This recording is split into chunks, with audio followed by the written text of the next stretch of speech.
La educación en México no nos fomenta la civilidad. Hay mucha gente haciéndose activista en redes sociales, pero que no se asocia para resolver problemas en común. Estamos inmóviles, estamos paralizados ante el caos. ¿Cómo fue el caminito para lograr lo que hoy vemos como la Laguna de San Baltasar? Lo que es de todos, lo público, acaba no siendo de nadie. Lo que no cosechan en su administración no les parece prioridad. ¿Por qué debe ser prioridad de la Atoyac? Tirar el agua casi literalmente a la basura, a mí se me hace criminal. Detonar significa provocar un gran ruido. Conversamos con las personas que detonan ideas, proyectos, movimientos, líderes de la comunidad cuyas decisiones impactan a más personas. Detonantes, acciones que lo cambian todo. ¿Qué tal, amigos? ¿Cómo están? Me da mucho gusto saludarles. Bienvenidos y bienvenidas a Detonantes. Hoy vamos a platicar con una mujer que ha sido heredera de una visión del trabajo como servicio y de la tierra pues como un legado. Y así es como se ha manejado ella, sus hermanos, su familia. Aquí en Puebla ya han aportado en esferas como la cultura, como el emprendimiento social, como el medio ambiente, como el periodismo. Y ella es Verónica Mastretta Guzmán, quien me da muchísimo gusto recibir en esta conversación, en este podcast. Vero, Hola, ¿cómo estás? hasta que se me hace ahora sí, híjole. Te digo que con el paso del tiempo me he vuelto más callada. No, hombre, pero tu voz crítica, tu voz de siempre aportar y proponer, es de las que se desea tener siempre, Vero. No, muchas gracias. Gracias de verdad por la paciencia para invitarme aquí. Estaba yo de rejega. Hay que decirlo, Vero es una de las mujeres, de las personas que siento, fuiste las pioneras en hablar del medio ambiente y de la sustentabilidad en Puebla, en México, cuando uno estaba, voy a decirlo así, de moda. Pionera de la Laguna de San Baltasar, impulsaste con muchas otras personas porque crees en el esfuerzo colectivo, también es importante decirlo. No es un tema de colgarse las medallas, sino de compartir los logros en sociedad. Y también ha sido impulsora de la regeneración de la Atoyac, causa que yo conocí casi por ti y que de alguna manera pues ha tenido todavía muchos reveses, pero hay mucho que compartir al respecto, Vero. Así que, primero que nada, yo te quiero preguntar, ¿cómo es que te aportó la vida familiar? ¿Qué te dejaron tus padres, tus abuelos como herencia para pensar pues en esta aplicación colectiva de tu quehacer del día a día? Mira, yo creo que los niños aprenden lo que viven, no lo que les dicen. Y yo crecí en una familia que tenía muchísimo cariño por Puebla. Y crecimos en un momento en que los niños podíamos jugar en la calle, movernos libremente en la calle. Y te puedo decir que yo recuerdo una ciudad bastante limpia. Y dentro de todo el espacio público tenía un control. O sea, era un ambiente amable para los niños que podíamos, en diferentes barrios. Yo crecí cerca del barrio de Santiago, que no era un barrio de élite, ni mucho menos, era un barrio popular. Digamos que la colonia en la que yo crecí terminaba donde empezaba el barrio de Santiago y estaba la iglesia y podíamos deambular con mucha libertad. Y mi mamá siempre tuvo un sentido de la comunidad muy grande, siempre tuvo preocupaciones por la gente que era menos afortunada y se involucraba, y no te quiero decir lo que hacía, pero se involucraba con la comunidad y ayudaba en lo que podía. Así crecimos viendo eso. Pero en general, la educación en México no nos fomenta la civilidad. ¿Desde entonces o desde hace poco? Yo creo que desde entonces, el que lo público es de todos, se nos menciona poco, se nos dice poco, nos enseñan incluso desde la escuela, resuelve tu entorno, resuelve tus problemas particulares, resuelve tú cómo vas a vivir, pero con poca conciencia de lo colectivo. Si lo colectivo no está bien, por mucho que tú quieras, no te puedes encerrar en una burbuja. Y yo ya, teniendo 30 años, con niños chiquitos, vivía en un lugar donde fíjate a qué me voy a brincar, pero vivía en un lugar en el que la basura la recolección de basura simplemente colapsó. Dejó de pasar la recolección de basura en 1985. La ciudad debía haber tenido 100 camiones y tenía 20.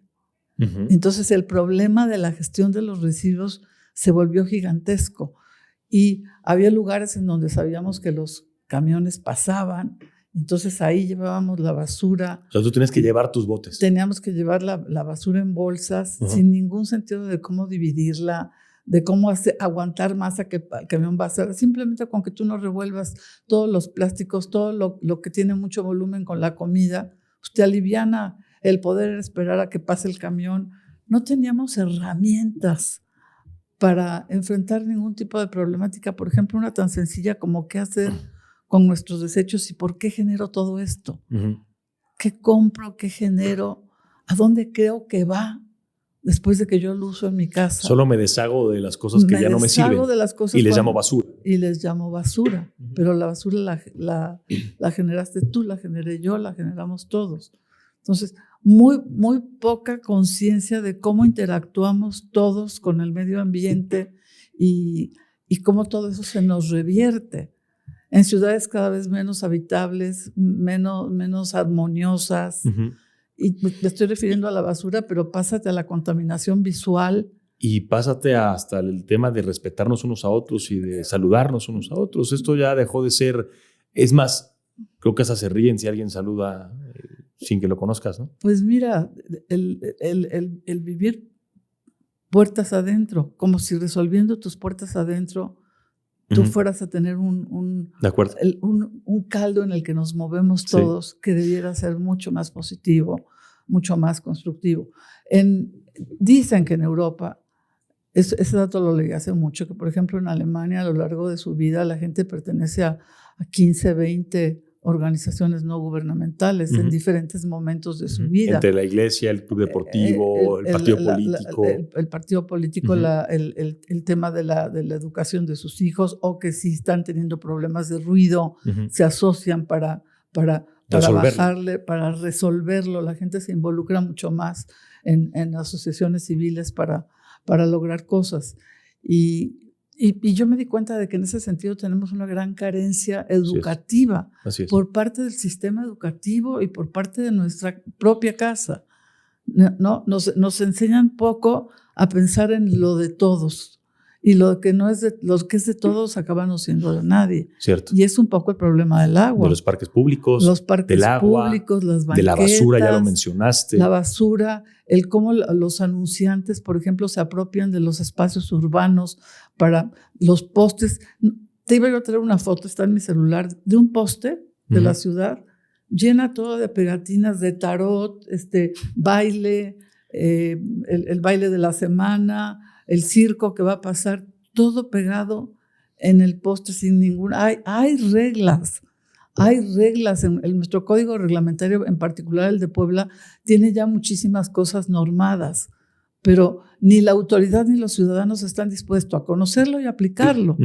Ujú. Entonces, vamos viviendo de repente en un ambiente que nos hace mucho ruido Sí. y no sabemos cómo silenciarlo y cómo armonizarlo. Pero me hablaste de tu madre,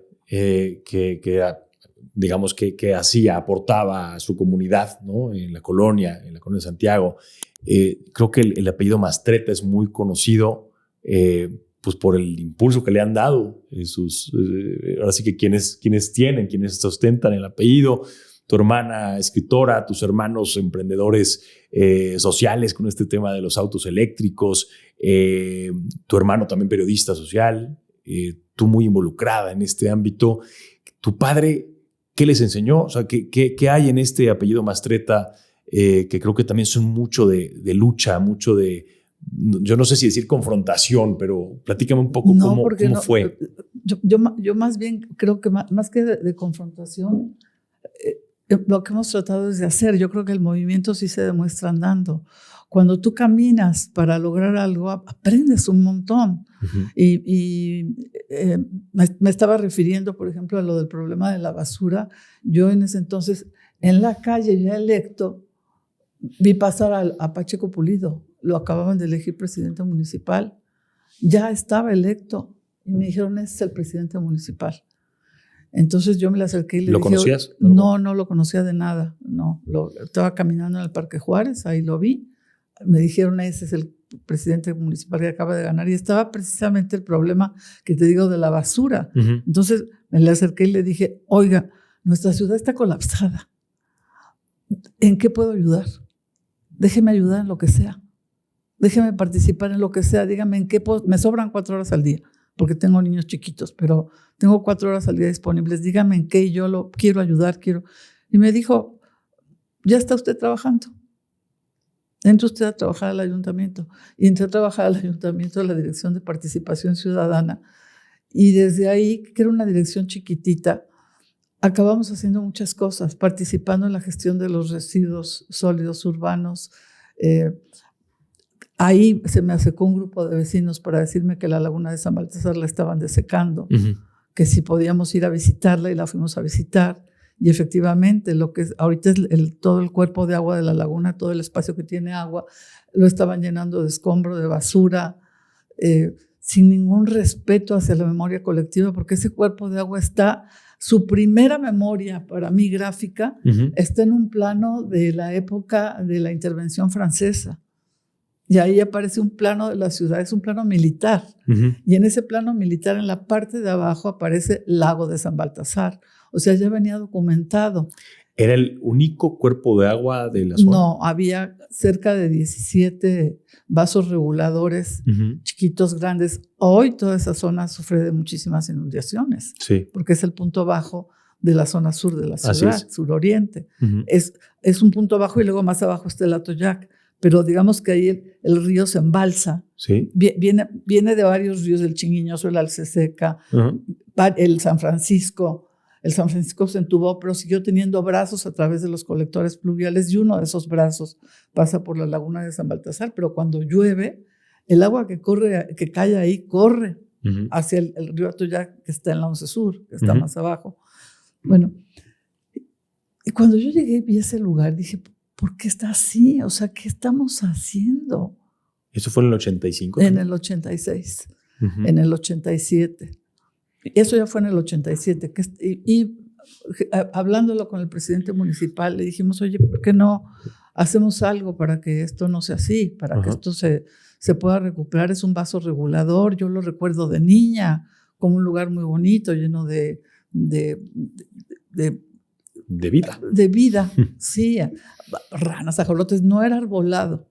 No era arbolado. Lo arbolado, digamos que lo hemos hecho de manera artificial, porque ya se volvió un parque, ¿no? Sí. Pero era un lugar que en época de lluvia crecía muchísimo, llegaba hasta Ceú. Parte de la laguna de San Baltasar estaba dentro de Ciudad Universitaria. Qué maravilla. Todo eso era la laguna de San Ajá. Baltasar, y claro, en la época de seca se encogía. Uh-huh. Y al encogerse, pues en el ejido, en ese momento los ejidos no podían vender de manera regular para urbanizaciones, lo tenían que hacer de manera irregular. Uh-huh. Entonces invadían, fraccionaban y luego iban a la CNOP, que era la Comisión Nacional de Organizaciones Populares o el Consejo Nacional de Organizaciones Populares, se acercaban a algún brazo corporativo del PRI Uh-huh. y los ayudaban a regularizar lo irregular. Uh-huh. Y le iban dando nombres a la colonia y la iban volviendo fraccionamientos, pero Uh-huh. sin ningún orden ni concierto, sino como se les iba ocurriendo a quienes iban invadiendo, porque no lo podían hacer de manera ordenada, porque el ejido entonces no se podía urbanizar. La realidad de la historia de la ciudad de Puebla desde esa época, Desde esa época hasta era hoy. así. Por eso luego vino y me estoy desviando, pero por eso luego vino la gran expropiación de la reserva Tlixcayot-Quetzalcóatl. En base a esa experiencia, se hizo un proyecto, lo hizo la administración de Luis Donaldo Colosio, él era el de Desarrollo Social, Uh-huh. de Sedesol. Uh-huh. Vieron que la ciudad de Puebla, el espacio que quedaba para crecer de manera ordenada, era todo el ejido, todo el San Andrés, Uh-huh. una parte de San Pedro, Puebla. Puebla, Ajá. toda esa parte, pero básicamente San Andrés. Sí, sí. Era un ejido que estaba dentro de San Andrés, se expropia para hacer este ordenamiento urbano, supuestamente ordenamiento. Oye, y esta laguna de San Baltasar, como bien lo mencionas, fue como tu primer gran proyecto y se ha convertido, ¿no? Creo que uno de tus emblemas de vida. Bueno, Pero ahí sigue. Mucha gente, sabemos que existe Puebla Verde y se fundó para ello, pero, Sí. pero bueno, a ver, mucha gente te reconoce a ti y otros se enojaron contigo también por haber dirigido esta gran causa, ¿no? de la Laguna de San Baltasar. Bueno, más que nada es que te digo que a mí lo que me sorprende es que lo que es de todos, lo público, acaba no siendo de nadie. Nadie se involucra. Nadie se involucra y vas viendo cómo lo van desapareciendo, se va despojando y nadie dice, esto es de todos. Y ese trabajo sí lo tenían que hacer las autoridades. El tener la visión de conjunto, de decir qué tengo que preservar para esta ciudad, lo tendrían que hacer las autoridades. Sin embargo, las administraciones municipales son muy cortitas. Sí. Son muy breves. Y dejan pasar los problemas porque pues, si no lo voy a poder resolver, porque no lo dicen, no pasar. lo voy a poder resolver al que sigue. Y ahí es donde yo creo que es estratégica una visión ciudadana. ¿Cómo fue la historia? ¿Cómo fue el caminito para lograr lo que hoy vemos como la Laguna de San Baltasar, que pues es uno de los pulmones más importantes que hay en la zona metropolitana de Puebla? Bueno, lo que hicimos primero que nada, fíjate, la laguna era una indocumentada. Esto que te estoy diciendo es muy chistoso. Cuando nosotros vemos que la están desecando, había un proyecto de la 28 de octubre para hacer sobre la laguna un estacionamiento para las combis, porque ya era un problema, se llenaba de agua negra y durante la época de lluvia, lo que desbordaba era aguas negras con agua de lluvia. Y en época de seca se escondía, se reducía, y entonces lo empezaron a usar como banco de tiro. Escombro. Lo abrieron como un banco de tiro, entonces todo lo que se iba construyendo alrededor iban y tiraban el escombro y iban reduciendo el espacio de la laguna cada vez más. Cuando yo hablo esto con el presidente municipal, fue conmigo a ver el espacio y dijo, bueno, lo que el ayuntamiento puede hacer es dragarlo. ¿Y fue Pacheco? Fue Pacheco. O sea, fíjate, de haberlo conocido en el parque y decirle, oiga, yo quiero aportar a poder sentarte con él a resolver un problema. Sí, nos encontró un sábado ahí tratando de hacer una limpieza. Estábamos en enero, febrero, en época de seca, pero ya los vecinos sabían lo que les esperaba en la época de lluvias. Ya se habían inundado el año anterior hasta 1 metro de altura en toda la calle de Bugambilias, porque la laguna ya no estaba siendo capaz de contener el agua que normalmente contenía y que luego corría por el río Chinguiñoso, que bajaba por Margaritas. Eso era un río. El río Chinguiñoso es un río tributario del Atoyac. Yo de ahí empecé a conocer el sistema del Atoyac y lo que es la cuenca del Atoyac. La laguna de San Baltasar era un cuerpito de agua ligado al río Chinguiñoso, tributario del río Atoyac. Así es. En la 11 Sur, a la altura de Cúmulo de Virgo. Todo ese sistema existía todavía. Todavía el río Chinguiñoso corría por arriba. No estaba entubado. Ahorita ya está todo entubado sobre Margaritas. Así es. Entonces él vio eso y me dijo, yo lo que puedo hacer es poner la maquinaria para dragar. Y esa maquinaria se la facilitó, le decían el pichón, ¿cómo se llamaba? García Suárez. García Suárez y él hicieron un acuerdo para dragar la laguna. Se hizo todo el dragado de la laguna, pero cuando ya la laguna estaba dragada, el presidente municipal me dijo, el ayuntamiento no tiene dinero para gestionar esto. ¿Te interesa que tu organización se haga cargo de la laguna? Yo le dije, oye, es que esto es un cuerpo federal. El agua es de la nación, los cuerpos federales son de la nación. Bueno, pues ve, averigua. Fui a la Secretaría de Agricultura y Recursos Hidráulicos y me dijeron, para nosotros ese lugar no existe ya. No estaba ni siquiera... No. Luego resultó que sí, estaba registrado y documentado perfectamente bien, y ahorita te digo cómo. Es interesante que hablemos de esto porque es algo constructivo. Es cómo gestionar un espacio público. En la Ciudad de México no han podido rescatar ni un río. Necesitarían un esquema así. Bueno, fui a la Secretaría de Agricultura, que estaba entonces ahí un licenciado Carvajal, y me dijo, para nosotros ese lugar ya no existe. Si el ayuntamiento se quiere hacer cargo de él, que se haga cargo de él. Y entonces el ayuntamiento nos da una custodia. Nos da una custodia con un papel que pasó por Cabildo. ¿A cuánto tiempo? Por 15 años. Sobre un espacio sobre el que el ayuntamiento realmente no tenía ningún derecho, porque era federal. ¿Qué cosa? Nada más que no existía, no estaba el papel. Luego apareció el papel. Entonces él me dijo, nosotros no podemos ni cercarlo ni nada. Total, terminamos de hacer la obra, porque la obra, digamos, que se hizo muy rápido, tenía algunas deficiencias, el borde era inestable. Entonces nosotros como Esto ya fue con la asociación civil. Nosotros Puebla ya Verde. como asociación cercamos todo el parque son 2 kilómetros de malla. Cercamos todo el parque, consolidamos el bordo. El vertedero que hicieron desde el ayuntamiento estuvo muy bien hecho. Es el vertedero que sigue funcionando y que drena todo el agua que aún corre por el canal, que es el río Chunguñoso y que ahora está entubado. Y empezamos toda esta tarea de volverlo un parque urbano y un vaso regular, conservando el patrimonio natural, que es que ahí quepa el agua, que el agua pueda seguir teniendo cabida. Que pueda crecer el crecer cuerpo de agua y luego lluvia, reducirse. Y se reduce, baja 1 metro más o menos en época de seca. Y se pudo hacer perfectamente bien. Empezamos a sembrar árboles y pasaron 15 años. Y pasaron muy rápido. Y muy rápido porque el tiempo vuela y tú lo sabes. Me parece muy importante interrumpir unos segundos esta entrevista para agradecer de corazón a empresarios que están haciendo posible que Detonantes Podcast siga adelante. Son empresas también que hacen algo para detonar cosas positivas en nuestra comunidad. Gracias a Grupo Excelencia, gracias a Talavera Uriarte, a Pinturas Ocel y por supuesto también a Intro Restaurant y a Augurio Restaurante. Todos ellos también detonantes de nuestro estado de Puebla y de México. Seguimos con el capítulo. Llegó la administración de Luis Paredes, hicimos toda una gestión para que nos volvieran a renovar la custodia. Solicitamos la custodia de manera formal otra vez al Cabildo, presentamos un documento de todo lo que habíamos hecho a lo largo de los años, nos renovaron la custodia y en 2010 el director de la Conagua de repente se avienta la puntada de mandarnos un escrito diciendo que teníamos 3 días para entregarle la laguna de San Baltasar a la Conagua en base a un papel que nos envió en ese momento. Él por algunas razones tenía ganas de molestar. Bueno, se llamaba Beristain, se apellida. Bueno, pues nos mandó el papel. Y en ese papel venía mencionado el decreto de Ruiz Cortines de 1957, Fíjate nada en más. el que se decretaba la laguna de San Baltasar como un área de preservación de la nación. Sí, pero el tipo no conoció la laguna de San Baltasar en los 80s. No. O sea, no tenía idea de lo que había pasado con ese lugar. Pero entonces a la hora que nos solicita que le entreguemos el parque, nos da el acta de nacimiento de la laguna, que es ese papel.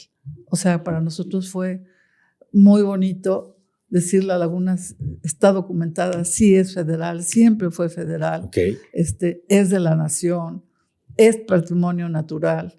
Entonces, con ese documento fuimos a las oficinas centrales a México y solicitamos una custodia formal con el objetivo, es una custodia concesión con el objetivo de preservación del patrimonio natural. O sea, no es para construir nada, no es para hacer nada, es para preservar el patrimonio natural, nada más y nada menos. Y ya con ese papel hemos ejercido una custodia perfectamente ordenada, Claro. correcta, ya la renovamos una vez en 2020. O sea, ¿se las dan por qué periodos? Por 10 años. 10. Te la van renovando por 10 años. Okay. En algún momento, no sé, en 20, 30 años, no sé dónde va a estar la laguna, pero yo sé que tiene documentos, que ya puedes, que está documentada, que es una hija legítima del país. Pues, Es patrimonio natural. Es un patrimonio por lo natural. menos en nuestras ciudades. Claro. Así debemos valorarlo. Y así está registrado ya, porque por ejemplo en la Carta Urbana de la Ciudad de Puebla aparecía como Parque Urbano Laguna de San Baltasar. No, no es eso. Es un área de seguridad hídrica. Ese término es fundamental. Es preservación del patrimonio natural y seguridad hídrica. Y ya es hídrica. hogar de fauna y flora Claro. endémicos. También es importantísimo aves de paso que han llegado ahí impresionantemente. Es que te digo que con el movimiento Sí. tú aprendes. Al ir haciendo cosas, yo no soy bióloga, yo estudié relaciones internacionales, no me gusta mucho la ciencia política, me gusta mucho el entender qué sucede en nuestro país, pero no tenía conocimientos ni de biología ni de preservación del patrimonio natural, pero puedes aprender y tenemos grandes técnicos. Entonces, a lo largo del tiempo, el parque se llenó de árboles y nos empezó a llegar fauna muy interesante, migratoria. Entonces, ahora lo que ya hemos hecho es todo un documento que tiene inventariados todos los árboles por altura, por servicio ambiental, por lo que aportan al ambiente en oxígeno, por lo que captan de dióxido de carbono. Tenemos documentada la fauna, las especies migratorias, cuántas son, cuándo llegan, cuándo se van. Es impresionante. Cuáles están dentro de la norma. Y esa labor es por aportar. Todas las hacemos desde nuestra organización. Vamos contratando. Eso te lleva a conocer a que hay gente valiosísima en México. Yo he conocido biólogos, ingenieros forestales, a manejar plagas, a entender las plagas, a observar las plagas que hay en el parque y luego verlas replicadas en muchos otros árboles de la ciudad. Oye, Vero, ¿y qué tan viable sería replicar esta laguna de San Baltasar en otros puntos de la ciudad que fueron cuerpos de agua y podrían regenerarse? Mira, es súper viable, pero hay que hacer toda esta gestión jurídica y legal. ¿Qué puntos podrían ser, por ejemplo? Pues, por ejemplo, primero que nada, que la misma ciudad detectara. Hay una norma. La ciudad de Puebla, cuando se diseñó, cada 300 metros tenía que haber un parque caminando, que pudieran llegar los viejos y los niños. Ahí está el centro, el Zócalo, así es. Así es. Bueno, la zona céntrica, así es, pues. Y tenía que haber grandes parques y pequeños parques a los que pudiera llegar un niño o un viejo caminando. Esa era la medida. Tú ahorita te metes a las colonias, se permiten desarrollos en los que el área de convivencia, el área pública, los parques públicos no existen, no se diseñan como tal. Entonces tendría que empezar porque la misma ciudad respete pusiera no solo eso, pusiera su carta urbana y dijera qué hay rescatable y en dónde necesito meter espacios públicos, porque son los que te arman toda la convivencia social. De acuerdo. El que los niños puedan salir a jugar a un parque, los niños juegan las banquetas. Pues ya no juegan tanto en la calle, además, porque con la inseguridad. Los niños ya no juegan en la calle, luego tampoco se puede. Las banquetas cada vez las hacen más angostitas. No hacen banquetas diseñadas para tener un árbol. O sea, es muy diferente una ciudad arbolada a una calle arbolada. Tú puedes ver una calle austera, tú puedes ver, pero si la ves arbolada, es hermosa. Esa calle cambia. Yo recuerdo cuando presumían las fotos alguna vez, el ayuntamiento de Eduardo Rivera del pasado, ¿no? Cuando, oye, calle nueva, ¿no? Y se ve la toma aérea padrísima, con la calle pintada de colores, lo que sea, pero ni un árbol. ¿Y los árboles? ¿Dónde están? ¿Los quitaron? ¿Nunca hubo? ¿Por qué no les siembran árboles? ¿No? Eso sería el logro, ¿no? Pero regenerar mira, desde ahí. Por eso te digo que es tan importante el cruce entre corazones ciudadanos y quienes van gobernando. Porque una gente que está desde la sociedad civil está viendo pasar las administraciones, pero está viendo también los errores que se cometen. No...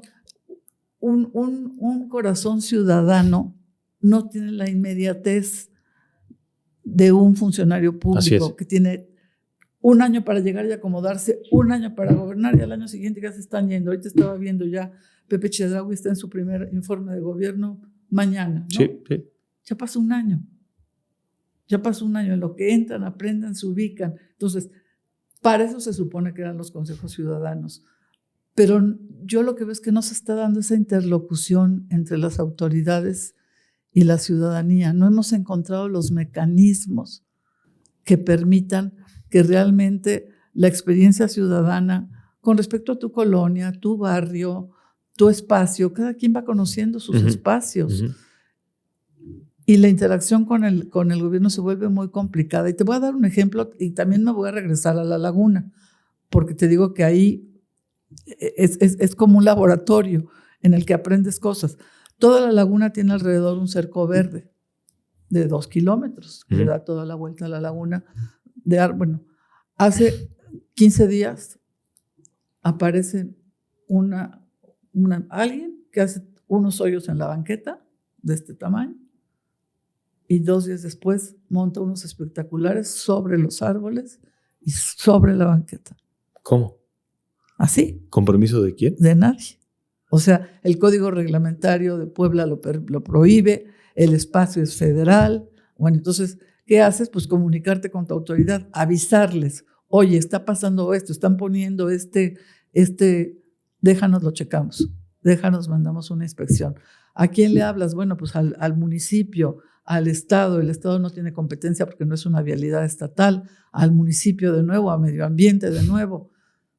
Mientras van pasando los días, el viernes ya aparecen los espectaculares con anuncios y el nombre de una dueña y el cobra 3,000 pesos por cada lienzo que colocó sobre la vía pública. Entonces, te pasa eso en tu calle. No todo el mundo tiene las herramientas. Creo que sí nos tendrían que enseñar en el colegio civismo. ¿A qué tenemos derecho los ciudadanos? ¿Con quién dirigirnos para ciertas cosas? Claro. ¿Quién es el responsable de qué? ¿Quién manda en la ciudad? ¿En qué ambientes? ¿En qué entorno? Si en tu calle el ruido, por ejemplo. Nadie sabe qué hacer con el ruido. Me escribió el otro día una doctora, oiga, me estoy volviendo loca. Tengo un vecino que pone música hasta las 3 de la mañana. Yo no sé por qué me escribió a mí, pero bueno, que pone música hasta las 3 de la mañana, porque a mí me tocó hacer el ordenamiento de ruido en 2013. Dejamos un reglamento muy puntual para normar el ruido. No se aplica. Porque la gente como no se aplica casi ninguna norma, eso es porque lo es terrible. una herramienta, es una herramienta. Si a ti te enseñaran a usarla. Y a organizarte, ¿no? O sea, porque dices bien el tema del civismo, de conocer la ley, de conocer los instrumentos, conocer cómo funcionan los gobiernos desde lo local hasta lo federal, pero también, por supuesto, cómo asociarse y cómo es conveniente participar para resolver los problemas en común. Pero como fíjate, lo dijiste al principio de esta plática. Y fíjate la respuesta, o sea, la doctora dice, yo trabajo, soy médico, tengo un trabajo sumamente estresante y mi vecino pone música, la que quiere, hasta las 2 o 3 de la mañana y me contesta que porque es su casa, que él en su casa puede hacer lo que quiera. Sí, pero hay una norma de ruido. El ruido no puede llegar al de junto. Hay una norma, hay una norma oficial mexicana de ruido. ¿Cuál es el ruido máximo que tú puedes hacer? ¿En dónde? Todo eso quedó en el código. Entonces, se vuelve muy pesado para el ciudadano. Imagínate que yo le digo a la doctora, hay una norma oficial mexicana, usted tiene que hacer un escrito, dirigírselo a medio ambiente, decirle que tiene que medirle al vecino cómo se está pasando de ruido, o tiene que hablarle al ayuntamiento y que a las 3 de la mañana le manden un inspector. Cuando yo estuve, no había los aparatos para medir el ruido, los compramos. Ahorita un celular ya te mide si el ruido está pasado de nivel o no, pero el ayuntamiento no tiene la fuerza para poder hacer cumplir las normas de convivencia mínimas. Y eso que estamos hablando del ayuntamiento de la capital de Puebla. Y no estamos hablando de un municipio chiquito. Bueno, la presidenta municipal, y perdón que la mencione, pero la presidenta municipal de San Andrés Cholula acaba de hacer su informe en el parque público que está atrás de la pirámide y estuvo haciendo pruebas de sonido a las 12 de la noche. A todo volumen. Para un informe que hizo en el Zócalo, violentando todas las normas de sonido. Porque independientemente de la normatividad que tenga un ayuntamiento, hay una norma oficial mexicana de ruido. Todos tendrían que estar obligados a acatarla. Tú como ayuntamiento, si yo el ayuntamiento soy el que voy a hacer ruido, no lo cumplo. ¿Qué dice la norma? ¿No? No puedo hacer ruido arriba de los 90. Sí, hay cosas que ni siquiera deben estar escritas, ¿no? O sea, son como obviedades de convivencia en comunidad. Pero bueno, en este país reglamentamos todo, pero no cumplimos nada. Y te decía que me he quedado muy callada porque y ya te decía que no quería platicar y aquí estoy platicando contigo, pero me costó trabajo convencer a Vero Mastretta de entrevistarla. Es que me está costando trabajo asimilar la incivilidad. ¿En estos tiempos? Sí, en estos tiempos. ¿Era diferente antes, Vero? No, pero lo que también te va cambiando es la energía. Pero con todas las herramientas que hay hoy de comunicación, no vamos a mejor, sino vamos a peor. ¿Por qué? O sea, ¿por qué alguien puede agarrar un poste de la ciudad y tapizarlo de propaganda? ¿Por qué? Porque es de la ciudad, porque no es de nadie. ¿Por qué puedo, si veo tu barda recién pintada, llegar y plantarle ahí un espectacular? Porque sé que no vas a hacer nada. Sé que no te vas a mover. Estamos inmóviles, estamos paralizados ante el caos. Y revertir eso cuesta mundo trabajo. Es curioso cómo hoy existen las redes sociales y mucha gente se habla del tema del hate, ¿no? Y todo el mundo opina y todos critican lo bueno, lo malo, lo regular. Hay mucha gente opinando en redes sociales, hay mucha gente haciéndose activista en redes sociales, pero que no se asocia para resolver problemas en común. No se asocia o no se acerca a sus vecinos para conocerles. O sea, sí estamos en una era del individualismo y del cerco social real, pero sí muy interconectados en lo virtual.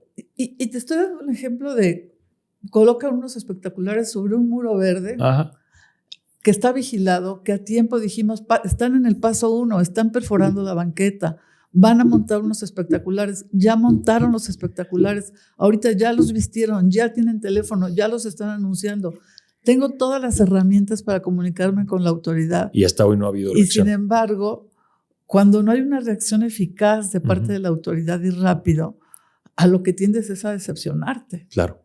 Entonces, ¿con qué palabras exhortas a la participación? Cierto. O sea, ¿o qué caminos tenemos que construir? Cierto. Con las herramientas nuevas que tenemos de redes? Por ejemplo, ¿por qué tendría que...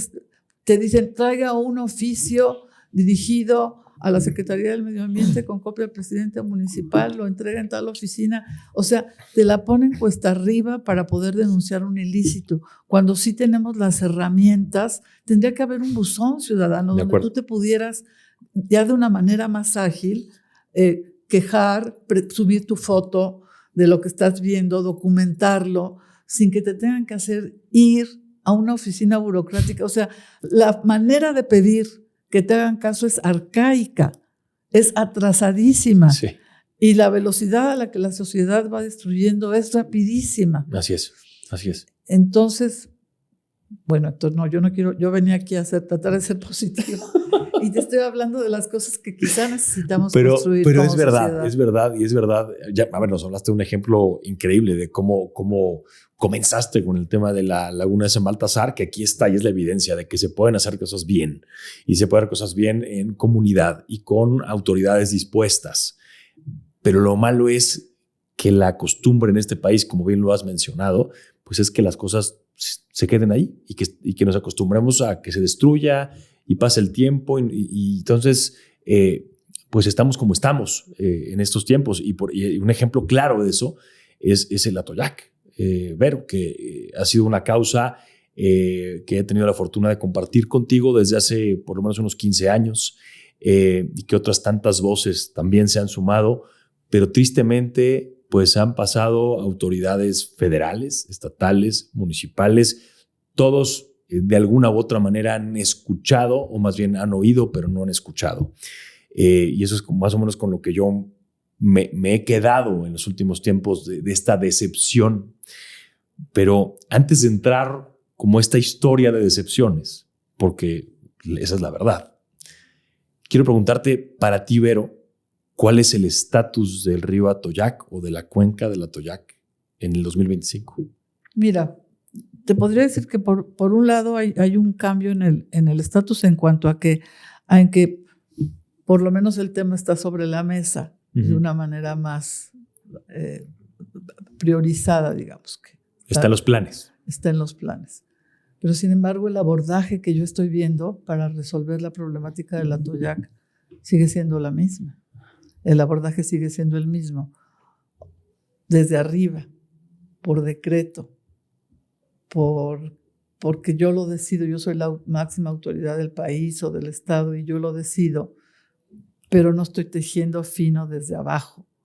Y la contaminación del Atoyac empieza desde lo micro, va creciendo, se va acercando a la ciudad y le van llegando descargas industriales, municipales, urbanas, de fraccionamientos que se conectan sin permiso hacia el río Atoyac. O sea, el tejido desde abajo no está construido. Uh-huh. Entonces se quiere desde arriba por decreto, decir voy a hacer grandes plantas de tratamiento de agua, pero sin estar acompañadas por los mecanismos que se requieren para que esas plantas y esa gestión funcione.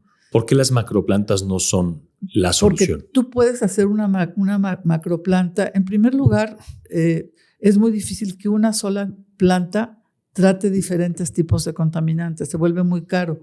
Primero tienes que corregir, por ejemplo, si hay descargas químicas, si hay descargas de rastros, si hay una descarga de agua negra de un gran fraccionamiento. Si tú juntas todo y lo quieres tratar en una sola planta, se vuelve muy caro. Muy caro. la ley es muy clara. Hay normas de descarga para el río Atoyac, hay una norma oficial mexicana. Si tú, Héctor, pones una industria de lo que sea y quieres al final tu agua residual de ese proceso industrial, quieres arrojarla al Atoyac, te ponen una norma de descarga. Uh-huh. ¿Qué pasa si tú no la cumples y descargas al Atoyac ahí y prefieres pagar una multa? Pues que se junta con todo lo que el Atoyac ya trae, uh-huh, y al final lo quieren remediar con una gran planta más adelante. Que no corrige ese tipo de químico. No corrige ese tipo de químico. 2, carga con tu responsabilidad. Uh-huh. O sea, es trasladarle, sí, claro, el costo ambiental de la contaminación a todos los ciudadanos. Okay. Ahorita, por ejemplo, los habitantes de Puebla, de San Andrés, están pagando en sus recibos saneamiento. Sin embargo, las plantas de tratamiento que ahorita tiene la empresa son nada más un tratamiento primario. Por contrato tienen que llegar hasta el terciario y se supone que lo van a hacer antes del 2030. Hasta el 2030. Sí, la concesión se dio, empezó a funcionar en 2014. Es que cuando tú dices hasta el 2030, tampoco es tanto. O sea, los tiempos ambientales, sí, no son tan rápidos. Uh-huh. El río Sena, en dejarlo listo para la Olimpiada de París, para que pudieran nadar en él, lo empezaron a planear hace 20 años y ya venían con un proceso de saneamiento del Sena de otros 20 años más atrás. Sí, por eso es curioso, ¿no? Que, de hecho, yo creo que los políticos lo saben. Por eso normalmente dicen, sí quiero, hacen un compromiso, firman acuerdos, meten alguna inversión para plantas de tratamiento, pero después lo abandonan porque saben que no lo van a poder ver limpio en su administración. Entonces, lo que no cosechan en su administración no les parece prioritario. Cuando tendrían que ir a una operación de sacrificio, como el que batea para que el otro llegue para que el otro llegue a segunda, ¿no? Recuerdo que Amy Camacho nos platicaba, ¿no? Cuando ella le planteó a Rafael Moreno Valle el tema de la limpieza del río, él decía, bueno, ¿cómo le hacemos para limpiar lo que pasa atrás del CIS, que era su oficina? Pues no se puede. O sea, bueno, pues ponemos una planta aquí y ya le está. No, señor, viene mucho más, ¿no? Es mucho más complejo que solamente un paso. Tú comes mal, tú eres diabético y además tienes alto el colesterol. Y te dicen que tienes que tener un tratamiento sistémico, bajarle el azúcar, bajarle las grasas, tomar cierta... Pero tú le dices a tu médico, no, yo nada más quiero que me limpie la vena de aquí para acá. Eso es lo que estamos haciendo. Exactamente. No. Y también le decía, si no me va a dar votos, no me sirve. Y por eso todo el tema es seguridad, ¿no? Porque vamos a atacar la seguridad, vamos a atacar lo que la gente me pide, los baches, ¿no? Entonces la conciencia del político es lo que me va a dar votos, que a mí se me hace tan chistoso porque pues acaban siendo odiados todos, ¿no? O sea, yo tampoco he visto ni uno que salga que la gente lo recuerde con cariño y con agradecimiento. Bueno, pues con alguien que ha dicho, con toda claridad, hablarle a su ciudadanía con toda claridad, yo no lo voy a ver. Yo no lo voy a haber terminado, pero sí voy a tomar el rumbo correcto. Uh-huh. Yo, por ejemplo, creo que el Estado puede hacer grandes cosas en materia de saneamiento de agua, porque la ley es muy clara. La Ley de Aguas Nacionales, que ahorita va a tener modificaciones, pero eso no lo modifica, le da atribuciones muy puntuales a los municipios y atribuciones muy puntuales a la federación, y al gobierno estatal le deja la atribución de coordinar hacia arriba y hacia abajo. No le da atribuciones específicas de inspección, vigilancia, multas, no se las da, pero le da la función de coordinar y de suscribir convenios de coordinación hacia arriba y hacia abajo. O sea, te suelta el liderazgo. Yo digo que un gobernador convencido de lo que tiene que hacer y que piense a largo plazo, sí tendría muchísimo que hacer. Sí lo tendría. No esperar solamente el recurso de la federación. ¿Verdad? No, ni mucho menos. Fíjate que, por ejemplo, ¿qué sí puede hacer un gobernador?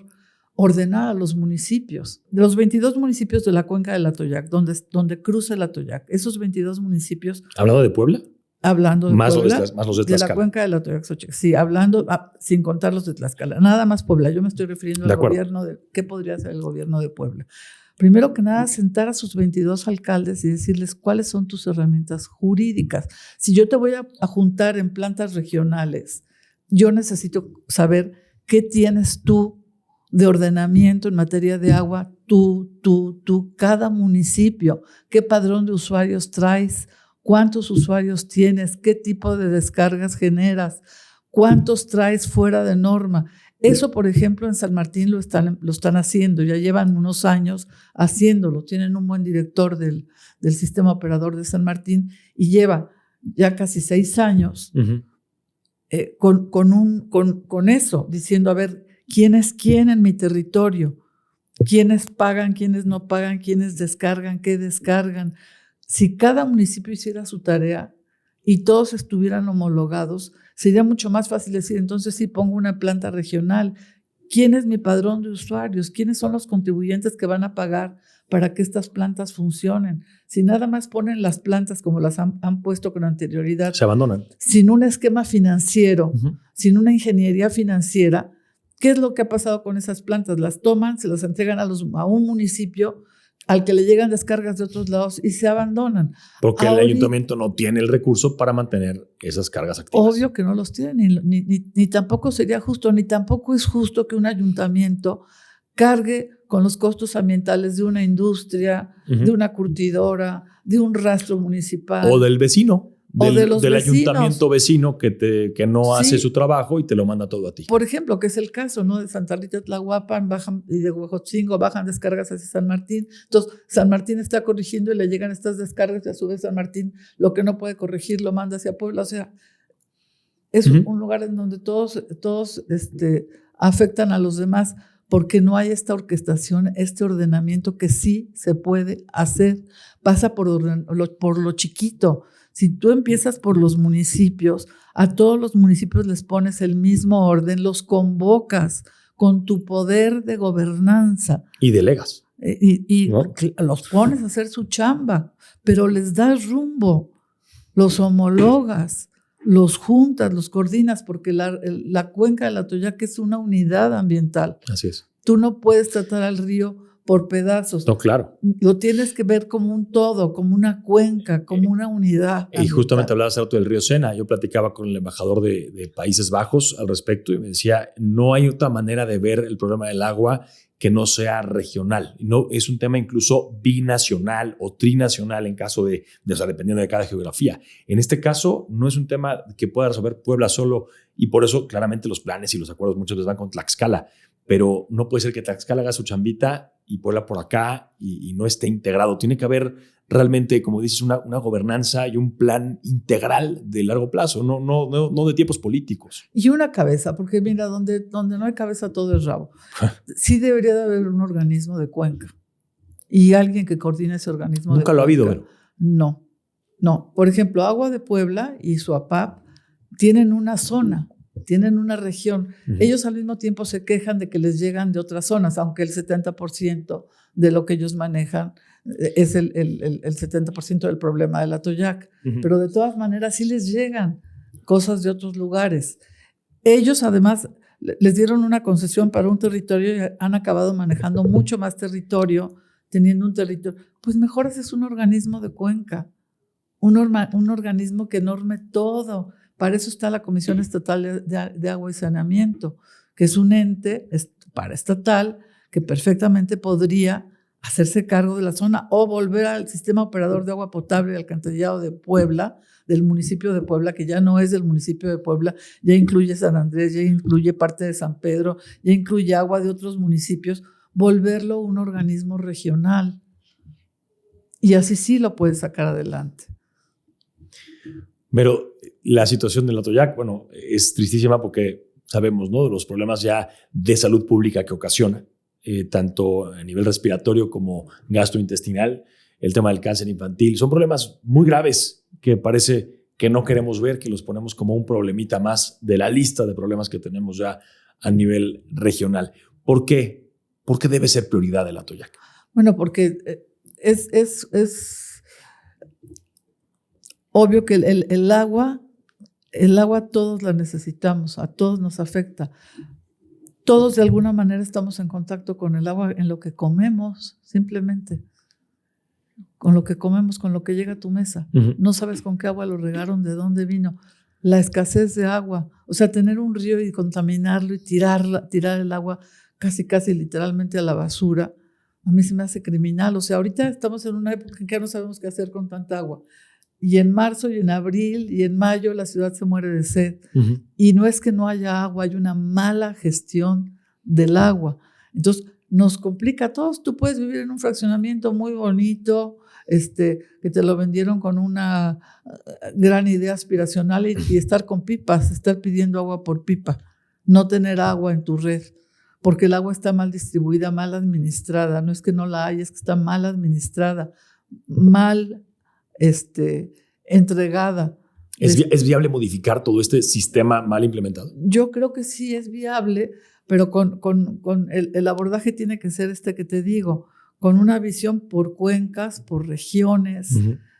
no en lo individual. Puebla solito no puede resolver su problema, ya no lo resolvió. Uh-huh. ¿Hace cuánto que existe el sistema operador de agua potable? Desde 1987 se reestructuró. Fíjate, ya casi 40 años.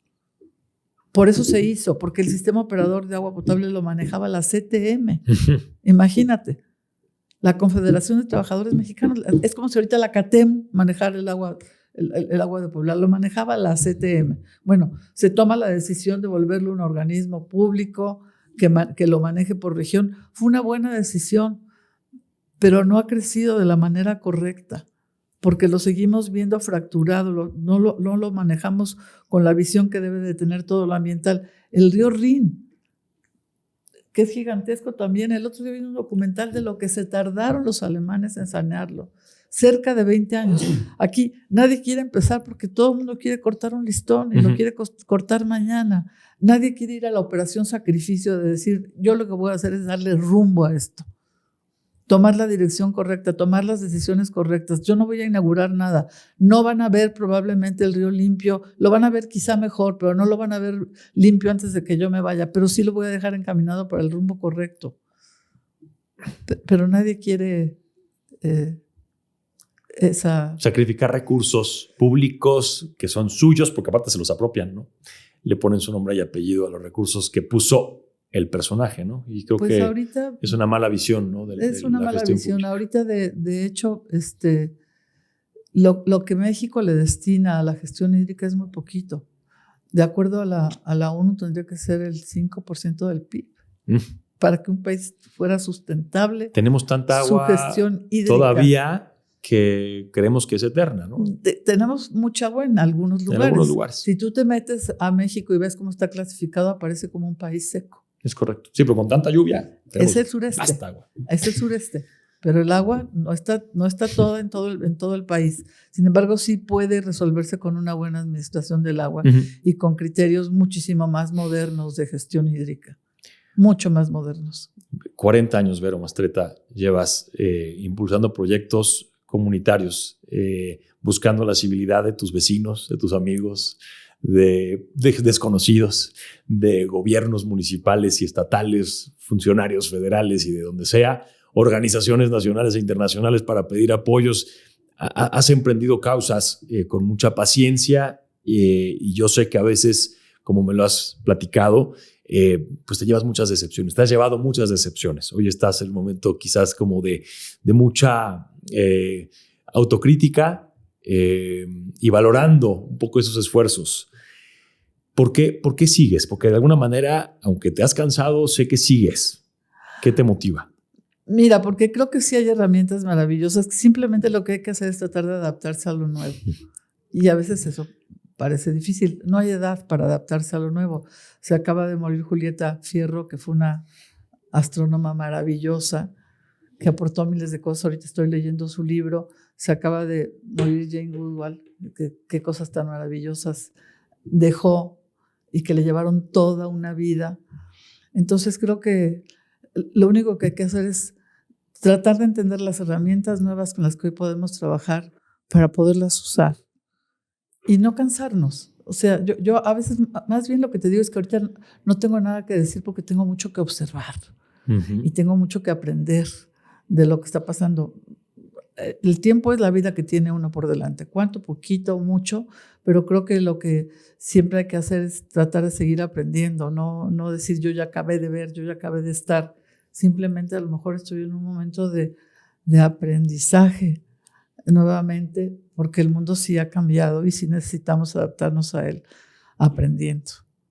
¿Qué legado quieres dejar personalmente en tu familia y en Puebla, en la comunidad?